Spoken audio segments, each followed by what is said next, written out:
다들 데이 하와. 자, 다들 어서 오세요. 속보가 나왔습니다.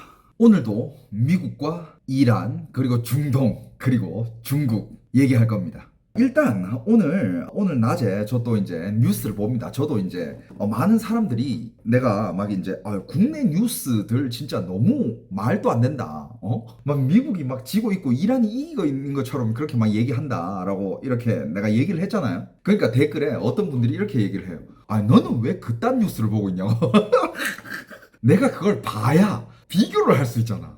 오늘도 어떤 방송국인지는 얘기를 안 할게요. 근데 썸네일이 진짜 기가 막히더라. 미국과 이란의 또 최신 전쟁 관련된 이런 최신 소식들을 보도하고 있는 어떤 뉴스 방송이었는데 썸네일이 트럼프, 이란 상륙 작전 강행, 미국 해병대 전멸을 할 수도 있다. 야, 썸네일 자극적이지 않습니까?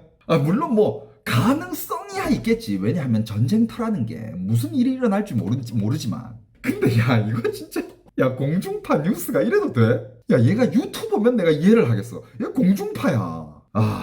미국 해병대가 전멸을 한대. 미국 해병대를 전멸시킬 수 있는 부대가 어디야?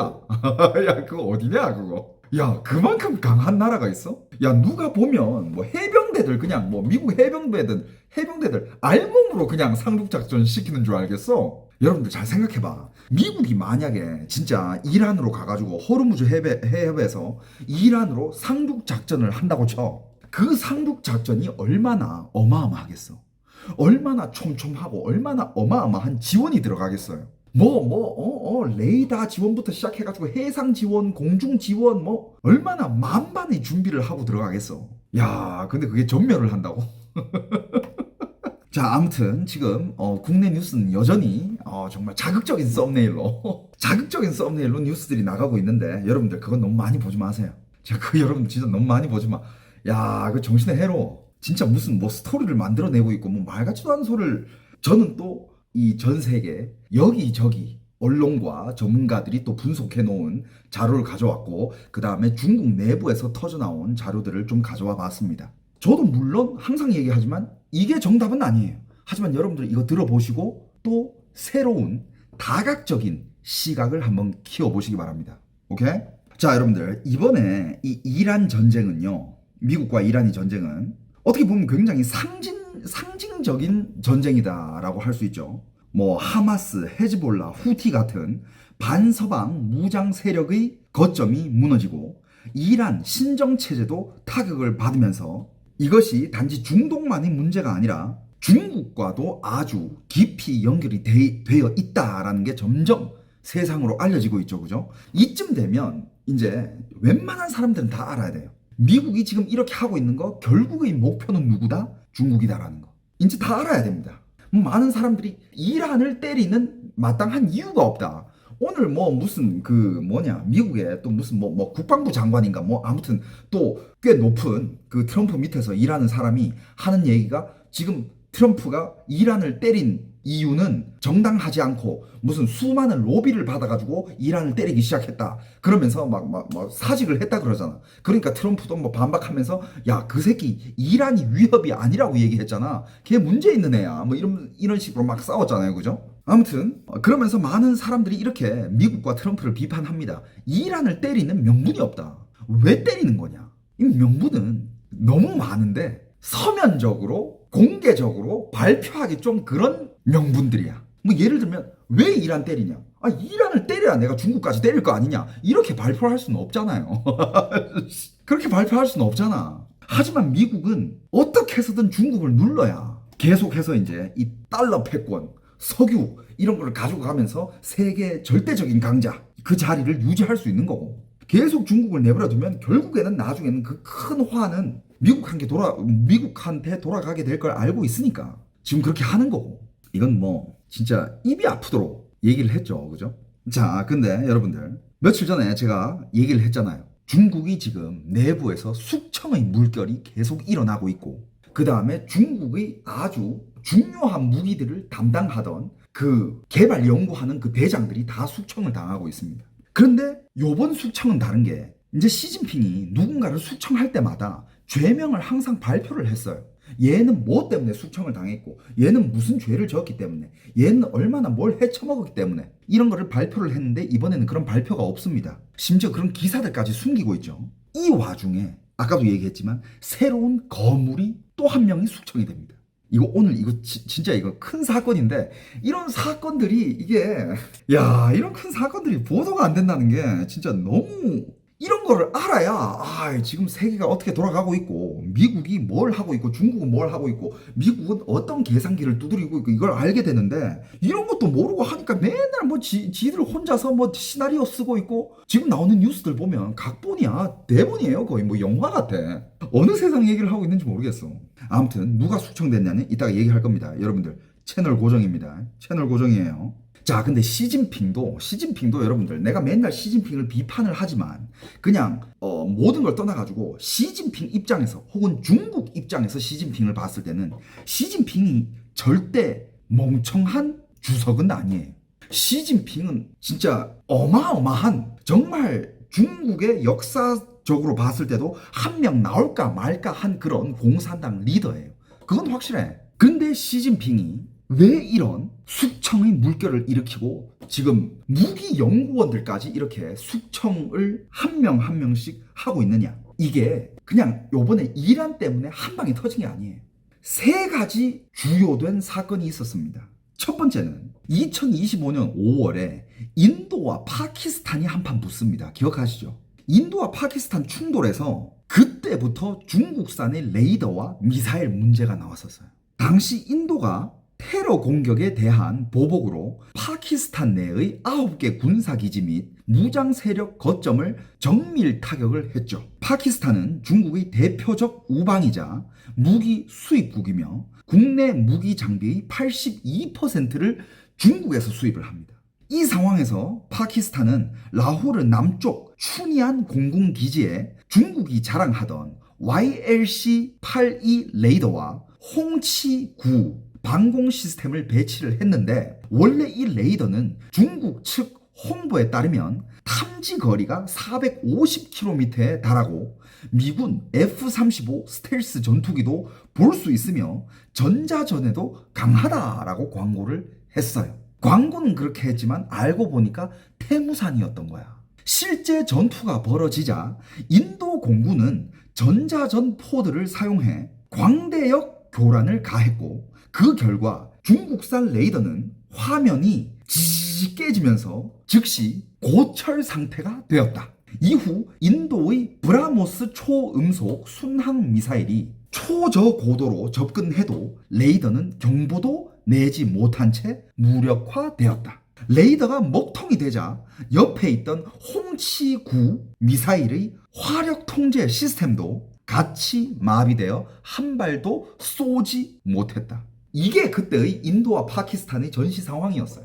그리고 파키스탄 공군의 JF-17 전투기가 중국 수출형 PL-15E 공대공 미사일을 발사를 했지만 빗나갔고, 미사일은 거의 폭발도 하지 않은 채 인도 측에 떨어졌는데 거의 폭발을 하지 않은 상태로, 거의 온전에 가까운 상태로 인도가 그거를 회수를 했대. 그래서 인도 전문가들이 분해를 해보니까 로켓 엔진 결함과 유도 소프트웨어의 아주 저급한 오류가 드러났다고 합니다.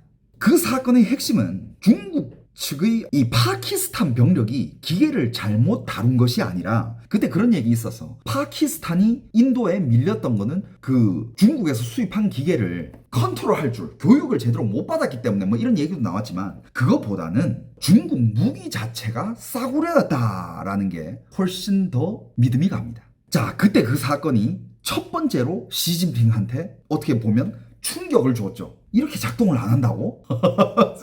중국산 무기가 가짜 아니냐고. 그러니까 가짜라고 하기에는 너무 간 것 같고, 불량품이 맞아요. 불량품. 가짜는 아니야. 불량품인데, 그러니까 다른 건 다 돼. 발사도 되고 날아가기도 하고 맞추기까지 하는데 안 터져. 이건 뭐라 해야 되지? 이건 가짜라고 해야 되나? 불량품이라고 해야 되나? 아무튼 자, 이제 그때 첫 번째 충격을 받았고, 자, 두 번째 사례가 뭐냐? 2026년 1월에 베네수엘라에서 미국이 중국산 레이더를 무력화시킵니다. 이 작전에서 미군이 스텔스 그리고 블랙호크 헬기를 타고 침투해 니콜라스 마두로를 생포를 했잖아요. 그죠? 인형 뽑기. 기억하죠? 그때 베네수엘라가 중국에서 20억 달러 이상을 들여온 JY-27A 미터파 반스텔스 레이더가 사실상 아무 역할을 하지 못했다라는 겁니다. 이 레이더는 중국에 있었던 그 중국 쭈하이라는 도시가 있어요. 쭈하이에서 했던 에어쇼에서 스텔스 킬러로 홍보가 되었었습니다. 스텔스 킬러. 어느 스텔스? 미국 스텔스. 중국의 주적은 미국이에요. 스텔스 킬러를 하면 당연히 미국 스텔스 킬러겠죠. 그죠? 그렇게 미국의 스텔스 킬러로 홍보가 되었지만 미국의 EA-18G 그라울러 전자전기의 교란 앞에서는 맥을 못 쳤다고 합니다. 미군 정부에 따르면 베네수엘라가 중국에서 도입한 22대의 레이더 가운데 심지어 60%는 미군이 공격 이전에 이미 고장이 나 있었던 상태라고 합니다. 미군이 실제 이렇게 얘기를 했어요. 보고서에 따르면. 그 이유로는 추측하기에 현장 기술 지원의 부족, 열대 지역의 높은 습도라든지 전원이라든지 환경 요인이라든지 결국 이 중국산 첨단 레이더는 현지에서는 실제로 전쟁이 일어났을 때는 녹슨 고철로 발견됐을 뿐이다라는 거예요. 이 사례를 통해 시진핑은 또 한 번 이거는 운용 미숙이 아니라 제대로 운영을 하려고 해도 못 쓸 만큼 장비가 부실한데? 라는 거를 깨닫게 될 수 있죠. 시진핑은 다 보고 있잖아. 시진핑도 바보가 아니에요. 굉장히 똑똑한 사람이에요. 그걸 보면서 이거 좀 뭔가 잘못되다를 느끼죠. 그 다음에 결정타가 뭐냐. 지금 미국과 이란의 전쟁이죠. 홍치 9B라는 방공 미사일이 이란에 배치가 되어 있는데 중국은 거기 기대를 걸었지만 미국과 이스라엘의 공습 앞에서는 완전 무너졌죠. 이란은 원래 러시아의 S-300 방공 시스템이 여러 차례 기대 이하의 성능을 보여주자 중국산 홍치 9B를 대안으로 선택을 했죠. 이 시스템은 중국판 S-400이라 불리며 260km의 능동 레이더 교전 거리를 가지고 있다라고 홍보가 되었다고 합니다. 하지만 실제 전투에서는 이스라엘 F-35 스텔스기가 홍치 9B 진지로부터 50해리도 안 되는 거리까지 접근해도 탐지되지 않았고 레이더 화면은 여전히 비어 있었다라는 거죠. 그리고 또 이런 수치가 있습니다. 나토의 패트리엇 시스템이 표적 탐지부터 발사까지 대략 6초 정도면 반응을 한다고 하는데 이란의 중국 기술 통합 방공 시스템은 반응 시간이 20초가 걸린다고 합니다. 여러분들, 패트리엇은 6초인데 중국의 방공 시스템은 20초가 돼야 반응을 해. 지금 이 현대전에서 14초가 차이가 나요. 여러분들, 14초면요. 전쟁터에서 14초면 다 죽어요. 여러분들 뭔 말인지 알겠어요? 6초 만에 반응을 하면 그래도 어느 정도는 막을 수 있겠지. 6초니까. 근데 20초? 20초면 다 죽어. 그러니까 미국과 이란 전쟁에서도 중국산 무기들은 써보지도 못한 채 산산조각이 났다라는 거예요. 이 세 사례를 보면서 시진핑은 아마 이런 걸 느꼈을 겁니다. 지금까지 미국을 상대로 대항하기 위해 우리가 수년 동안 혹은 수십 년 동안 만들어 왔던 이 무기들이 전체가 지금 목통일 가능성이 있겠다라는 그런 공포감이 시진핑 마음속에는 아마 심어졌을 거예요. 지금 이렇게 세 차례 전쟁터에서 중국산 무기들이 이렇게까지 반응을 안 했으면 시진핑도 바보가 아닌 이상 이건 뭔가 문제가 있는데? 이런 걸 느끼지 않았을까요? 자, 시진핑은 지난 10수년 동안 군 개혁과 반부패를 내세우고 막대한 국가 자원을 투입해 정보화 국지전에서 승리할 수 있는 군대를 만들어내겠다고 얘기를 했죠. 그 중심 목표는 궁극적으로 뭐냐? 대만을 무력으로 장악할 수 있는 능력을 확보하는 거였어요. 그 뜻은 지금 뭐냐? 대만만 수복하면 되는 게 아니야. 대만을 수복하기 위해서는 미군과 일본 연합군이 쳐들어온다라는 것도 막을 수 있는 실력이 되어야 진정한 대만을 수복하는 거잖아요. 그 정도의 군사력을 키우는 게 중국의 목표였어요. 그게 시진핑의 목표였고, 그런 능력을 확보하는 거를 목표로 달려왔고, 그걸 위해서 항공모함 킬러, 극초음속 무기, 원거리 타격 체계 이런 것들을 키워왔죠. 그런데 어떻게 됐습니까? 항상 뭐 중국이 잘하는 거 있잖아. 왜? 중국이 항상 하는 거. 영마라. 너무 이겨서 이제 마비됐대. 이기는 느낌이 안 느껴진대. 왜? 너무 이겨서. 영마라. 이거 그 다음에 야오야오 링시엔. 여러분들 링시엔이라는 두 글자가 앞서간다는 뜻이에요. 중국말로 링시엔 앞서간다. 근데 야오야오 링시엔이라고 하면 졸라 앞서간다는 뜻이에요. 그냥 링시엔도 아니야. 야오야오 링시엔 존나 앞서갑니다. 이런 단어를 내세우면서 우리 레이더는 세계 1위다. 우리 미사일은 백발백중이다. 우리 스텔스기는 천하무적이다. 라고 시진핑 듣기 좋게 보고서를 계속 써 올린 거야. 보고서는 이렇게 썼지만 막상 실전으로 가보니까 그게 다 허상이었던 거죠. 약간 이런 거지. 이제 전쟁을 하기 위해서 용병들이 전쟁하기 위해서는 방탄조끼가 필요하다. 방탄조끼를 딱 사러 어느 무기 파는 상점에 갔는데 방탄조끼 주세요 하니까 이 조끼가 뭐 어디 뭐 기술을 써가지고 어떤 기술을 썼고 총알은 절대 안 들어간다. 이렇게 막 얘기해가지고 딱 그걸 사와가지고 딱 입고 전장에 딱 갔는데 총알 쏘자마자 바로 숭숭 뚫려. 잠깐만 이거 어디 거야 이거? 테무야 핀도도야? 어디야? 쉬인이야? 어디야 이거? 어디 사냐? 그러니까 파키스탄, 베네수엘라, 이란 여기에 수출한 무기가 비록 수출형 다운그레이드 버전이라 해도 왜냐하면 여러분들 어느 나라나 똑같아. 우리가 예를 들어서 파워 100짜리 미사일을 가지고 있다. 100짜리 무기를 가지고 있다. 근데 수출할 때 이 100짜리를 수출하느냐? 아니에요. 살짝 다운그레이드 버전을 수출하는 거지. 왜냐하면 최강 제일 센 거는 우리가 가지고 있어야 되니까. 그래가지고 중국도 아마 이런 이란이나 파키스탄이나 베네수엘라한테 수출한 거는 어느 정도 다운그레이드 버전의 무기라고 할 수 있지만 그래도 거기에 깔린 거는 뭐 알고리즘이라든지 뭐 전자 부품 공급망이라든지 체계, 설계, 뭐 이런 뭐 논리, 뭐 운영되는 구조 이런 거는 중국의 플랫폼일 거 아니야. 중국 무기랑 같은 뿌리예요. 그런데 수출형이 이렇게 고철 정도로 아무 쓰잘데기가 없으면 아무리 우리가 가지고 있는 게 조금 센 버전이라고 해도 과연 전쟁터에서 제대로 작동을 할 수가 있을까라는 의문을 가질 수밖에 없죠. 요번에 지금 이 세 가지 전쟁을 통해 가지고 중국은 아예 그냥 체면이 바닥이에요. 저 땅바닥에서 굴러다니고 있어. 맞잖아. 전 세계가 놀리고 있어요. 와, 씨. 중국산 레이더 뭐야? 야, 이란 뭐 한 거야? 야, 무슨 미국 입장에서도 야, 우리 거기 이란 지도자 제거하는데 야, 그래도 짧아도 한 일주일은 걸릴 줄 알았는데 야, 30분은? 미국도 어리둥절. 이렇게 빨리 뚫렸다고? 제거했다고? 아니 뭐야, 진짜야 가짜야? 그러니까 지금 중국의 무기는 전 세계의 조롱거리가 됐습니다. 여러분들 이 상황에서 시진핑이 열 받겠어요? 안 받겠어요? 진짜 분노는 이 새끼들은 맨날 내 똥꼬만 빨 줄 알지 일 제대로 한 새끼가 한 명도 없네. 이 분노와 공포. 그럼 지금까지 우리가 만들었던 중국의 무력, 우리가 항상 홍보했던 중국의 국방력은 다 허상인가? 이런 공포가 동시에 몰려오는 거죠. 야, 무기도 메이드 인 차이나. 와, 바닥을 찍습니다.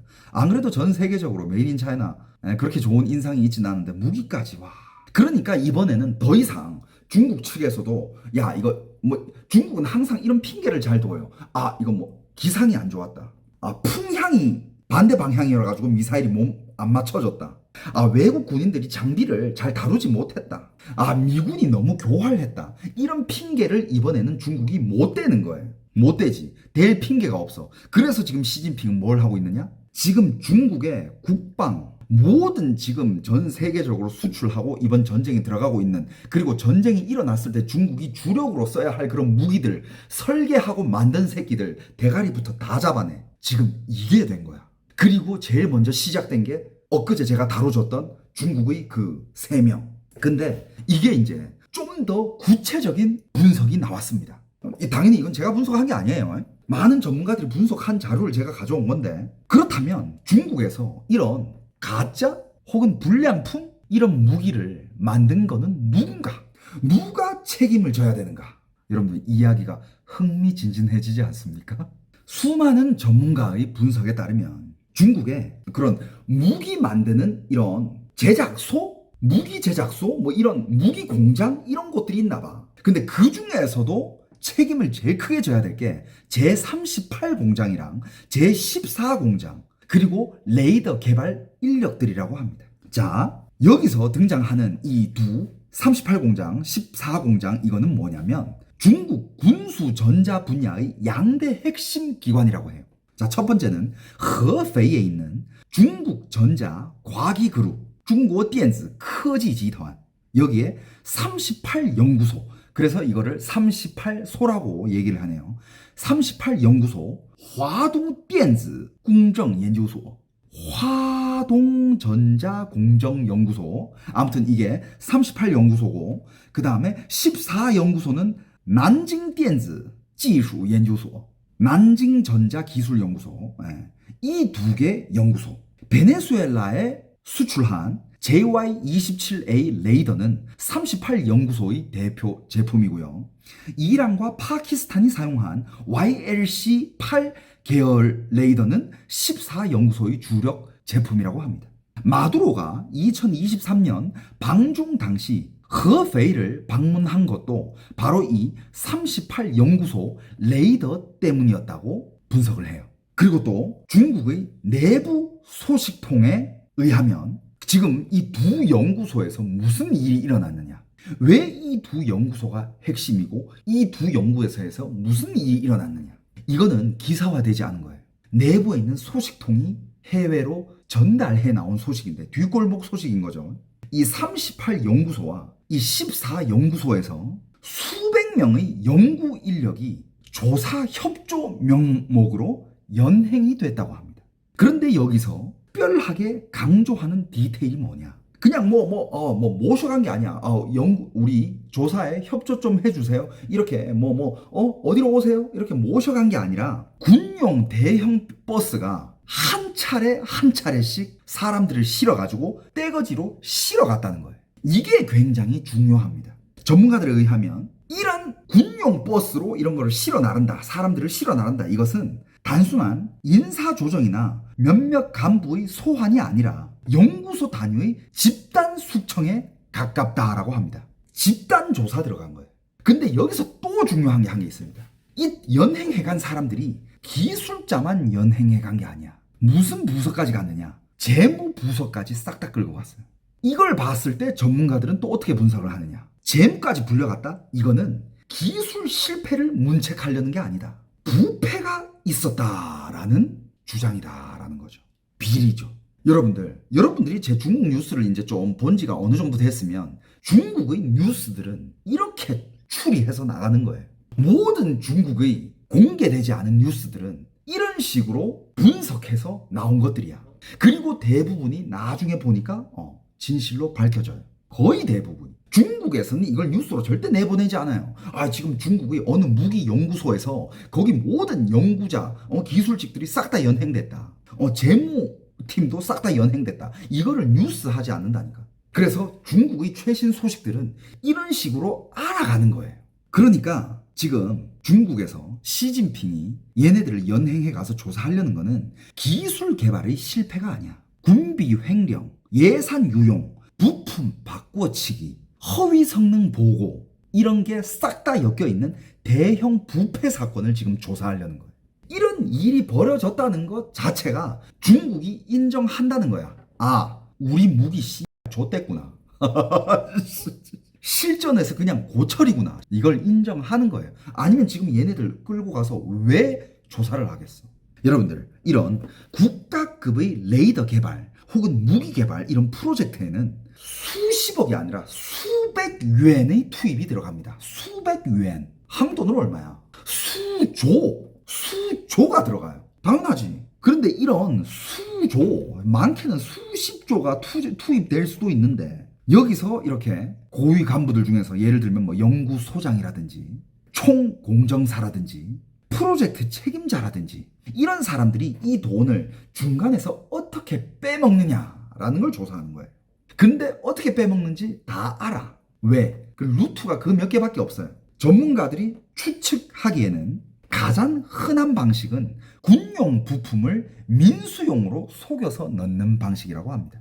예를 들면 자, 레이더에는 고온과 전자파 간섭을 견디는 군 규격의 반도체 칩이 들어가야 하는데, 이런 반도체는 개당 뭐 한 몇만 달러 한대요. 만 달러 단위의 부품이어야 하는데, 그런데 그런 몇만 달러짜리 부품을 안 사고 그냥 뭐 저쪽에 중국 저 심천 어디 뭐 그냥 민간인들이 쓰는 칩 좀 만든다는 회사 가가지고 야, 이런 칩 대충 이런 성능 나올 수 있게끔 만들 수 없냐? 아니면 저쪽 해외 시장에서 야, 이거 좀 비슷한 능력 되게끔 만들 수 없냐? 야, 우리 예산은 원래는 만 달러잖아. 야, 우리 예산 200달러야. 거기에 맞춰가지고 칩 좀 만들어줘. 그런 민수용 산업용 그런 칩을 사와가지고 그것을 재도색만 하는 거야. 도색만 해. 그 위에다가 군용 이렇게 적어가지고 그래가지고 그걸 바깥 끼우는 거지. 그러면 그거 한 개 바깥 끼우는 순간 나는 몇만 달러가 남는 거야.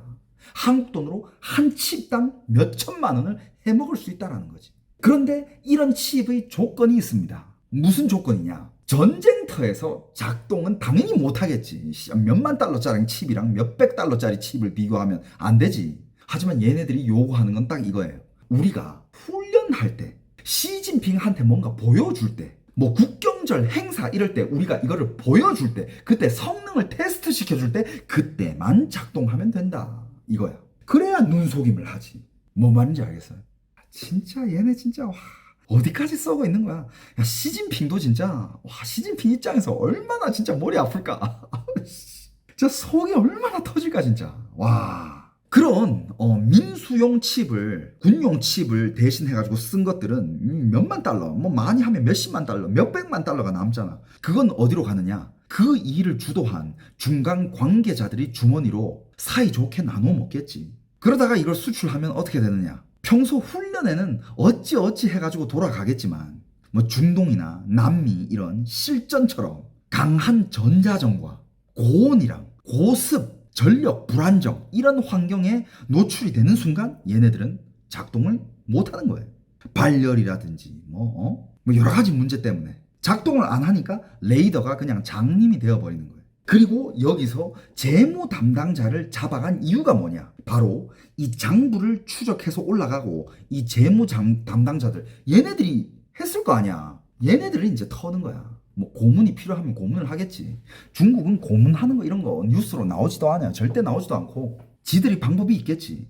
털다 보면 얘네들이 해외 어느 나라 어느 계좌로 이 자금을 쏘았는지 추적이 되니까, 그게 추적이 되면 어떻게 됩니까? 그 계좌에 연결되어 있는 그 윗선 대가리들 줄줄이 다 털려 나오는 거지.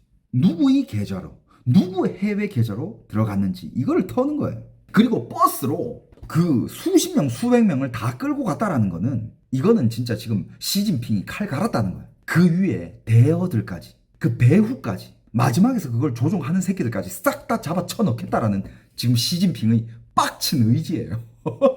지금 시진핑 개빡쳤어요. 지금 빡침과 공포가 지금 동시에 존재해.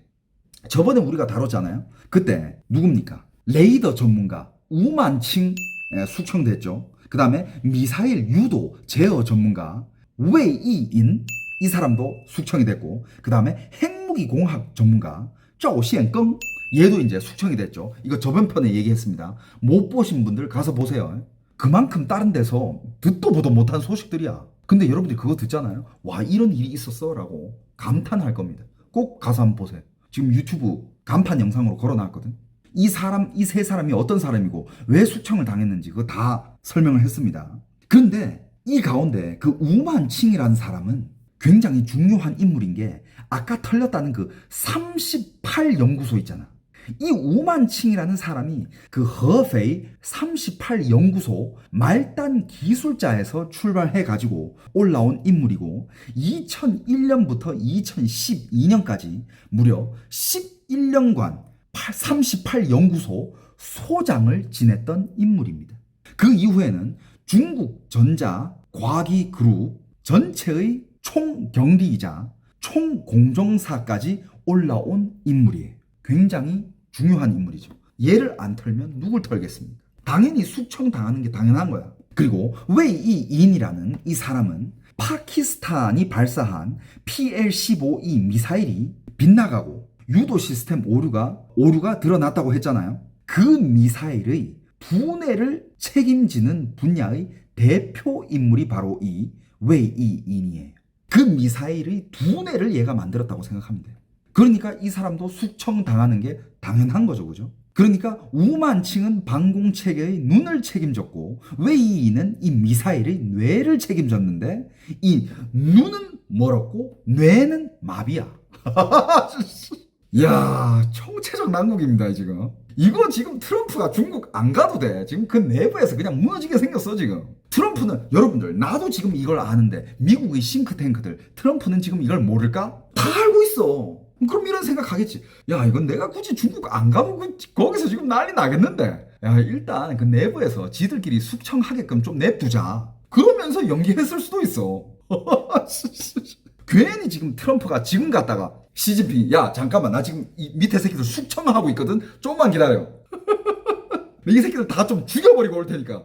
그럼 트럼프 뻘 좀 할 수도 있잖아. 일단 먼저, 니들끼리 싸워. 니들끼리 싸우는 시간 줄게. 야, 세상 재밌게 돌아가죠, 그죠? 자, 그런데 지금 이 중요한 이 세 인물이 숙청된 거는 저번에 얘기를 했잖아? 근데 오늘 메인, 어마어마한 사람이 또 한 명이 숙청됐습니다.